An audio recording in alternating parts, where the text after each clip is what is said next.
everybody, welcome back to the channel.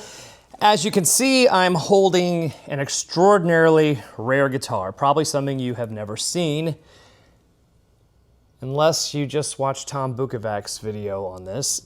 It wasn't this specific one, but he did just do a video at Groon's on these guitars. It is a 1958 EDS-1275 double 12. You have 12 on the top, and then you've got 6 strings on the bottom. Where to begin? Well, I can begin by telling you that these were made in very small quantities, as you can imagine. This is a spruce top that's carved. I mean, that workmanship is bananas. The fact that someone actually did that. And then you have maple back and sides. Unbelievable. Stunning piece of workmanship. I can tell you that according to the ledger, from 1958 to 1960, 38 of these were made. And I actually wrote down the numbers. In 1958, they shipped 17. 1959, they shipped 15. In 1966, they shipped 6. I've honestly never seen one in the flesh. And I want to show you this because it's not just a work of art, which it most definitely is a work of art, but it is a functional, amazing sounding instrument with timbre for days, resonance for days.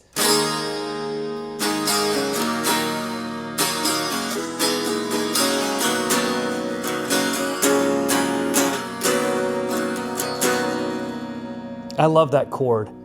I don't know what that chord is.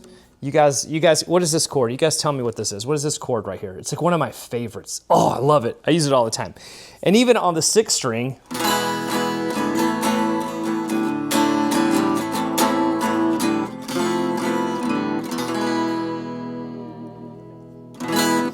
so strummed, unplugged, the thing is incredibly loud. A beautiful piece of work from Gibson in 1958. Very few of these were made. 1958 was a magical year too. You had the Explorer, you had the V, a lot of cool things going on. I just love the era because everyone was really a little bit past the figuring it out stage of building guitars, and they were now really trying to separate themselves. So what I'd like to do is go into some kind of nerdy details about this and just give you some specs so we can learn more about this bad boy together. So if you're ready, I'm ready. Let's do it. Here we go. So this is a 1958 Gibson EDS-1275 double 12 in sunburst, which you're soon going to find out is pretty rare. This custom-built double neck weighs 11.80 pounds. Crazy light. Each neck has a nut width of 11 1/16 inches and a standard Gibson scale length of 24 3/4 inches. It has a laminated maple body, so the back and the sides, which is 1 7/8 inches deep, with a fine-grained spruce top, which is carved, which is crazy, 2 one-piece mahogany necks, and rosewood fretboards, each with 20 original typical 1958 small frets and inlaid pearl split parallelogram position markers. The body of the guitar is triple bound on the top and the bottom.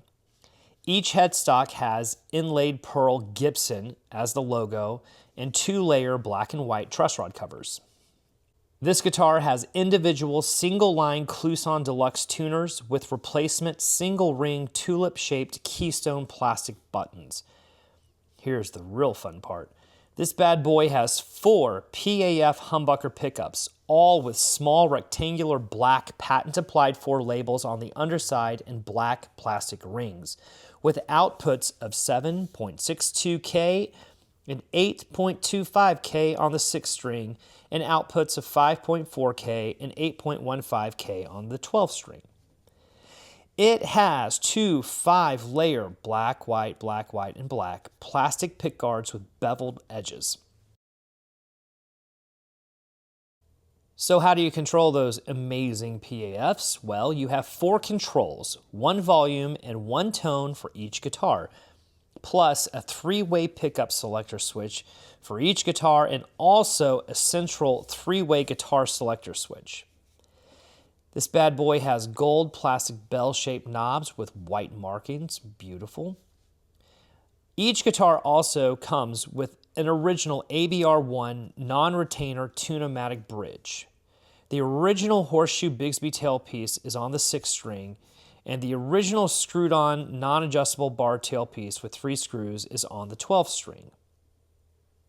This guitar has a strap button on the heel of each neck and on the lower edge of the guitar.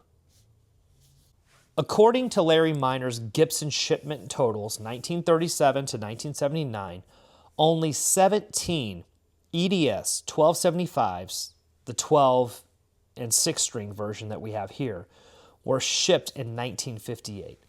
Most of the 17 were finished in black and white. Legend has it that there were only 2 Sunburst EDS-1275s. Whether or not that's true or not, I can't prove it, but I'm going to go with this and say, I believe you, Larry. And if he's right, wow, what an incredibly rare guitar. So if you wanted to buy one of these bad boys in 1958, it would cost you $495, which in today's money is about $5,500, which was a lot of money back then. I mean, it's still a lot of money, but it was a lot of money back in 1958. So you really had to want this thing to get it. And I suspect, and this is only me guessing, I mean, you really had to be out there playing. I mean, I suspect that you were a performer and you were on stage a lot, and this would definitely catch the eyes of any audience member. What do you guys think? Should Gibson reissue this? What do you think, Custom Shop? You guys down for it? Who wants this? Who wants to do it? Hollow EDS 1275, double 12. Come on now, let's party. So that's it, everybody. I wanted to document this because this is such a rare guitar. I mean, we see some super rare guitars, but I have to say, man, I think this is gonna be the rarest. This is pretty rare. There were not very many of these made, so I think it's important to document them and to share with you all the history as I know it, because, hey, you don't see them every day. Like I say, this bad boy is sold. It's off to its new home. Fortunately, that home belongs to a good friend of the shop, so we may see it again someday. So that is it for now. But I also, real quick, just want to say thank you. I want to say thank you so much to all of you that have subscribed to this channel and for all the really nice comments that you've left. It really, really means a lot to me.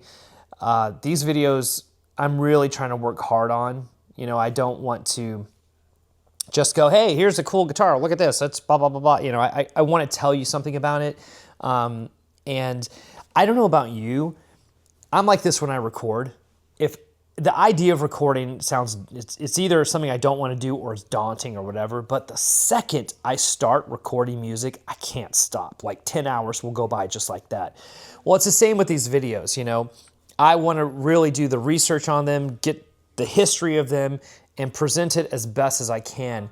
And once I start doing that, once I start going down the rabbit hole, I can't stop. So anyway, just want to tell you that. So anyway, thank you so much. Thank you for subscribing. Tell all your friends. Let's talk about cool guitars. And yeah, man, what a cool special piece. All right, everybody. Love you. Talk to you soon. Rock and roll forever.